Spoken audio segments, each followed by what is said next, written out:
Hi guys, thank you for joining in with me, myself, Matthew from About IT. This week we're going to cover the About IT's guide to common data threats. This will be part 2 of 3. Please do have a look at our YouTube page where you'll get access to part 1. To start off, what are we going to cover in this session is ransomware, farming, spam, spoofing, spyware, and adware. So let's start off with ransomware. What exactly is it? Ransomware is a type of malware. It restricts access to your computer or your files and displays a message that demands payment in order for the restriction to be removed. The two most common means of infection appear to be phishing emails that contain malicious attachments and website pop-up advertisements. So what can ransomware do? Number one, there's two different types. Lock screen or ransomware. This displays an image that prevents you from accessing your computer. And then you get encryption ransomware. So it encrypts files on your system's hard drive and sometimes on shared network devices, USB drives, external hard drives, and even some cloud storage drives. So what this does is prevent you from opening them. Ransomware will display a notification stating that your computer or data has been locked and demanding a payment to be made for you to regain access. Sometimes the notification states that authorities have detected illegal activity on your computer and that the payment required is a fine to avoid prosecution. That, however, is not the case. Moving on, let's also have a look at farming. So what is farming? It's a common type of online fraud. It is a means to point you to a malicious and illegitimate website by redirecting the legitimate URL. Even if the URL is entered correctly, it can still be redirected to a fake website. So what does it do? It convinces you that the site is real and legitimate by spoofing or looking almost identical to the actual site, down to the smallest details. You may enter your personal information and unknowingly give it to someone with malicious intent. We see this quite often with your financial services providers. Third one we'll cover is spam. Spam is one of the more common methods of both sending information out and collecting it from unsuspecting people.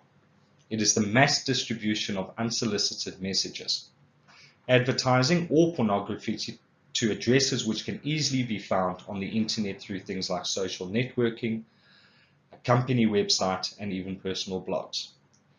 So what can spam do? It annoys you with unwanted junk email, creates a burden for communication service providers and businesses to filter electronic messages.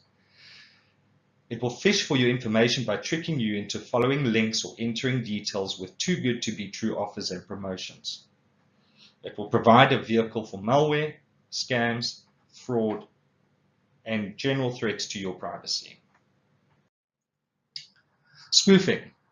What is spoofing? This is a technique which is often used in conjunction with phishing in an attempt to steal your information.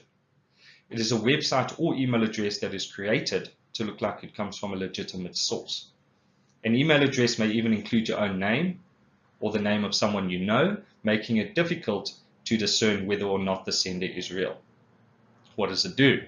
It sends spam using your email address or a variation of your email addresses to your contact list. It also recreates websites that closely resemble the authentic site. This could be a financial institution or other sites that require login or other personal information. Now, lastly, let's look at spyware and adware. A bit more about what it is. Spyware and adware are often used by third parties to infiltrate your computer. It is software that collects personal information about you without you knowing. They often come in the form of a free download and are installed automatically with or without your consent. These are difficult to remove and can infect your computer with viruses.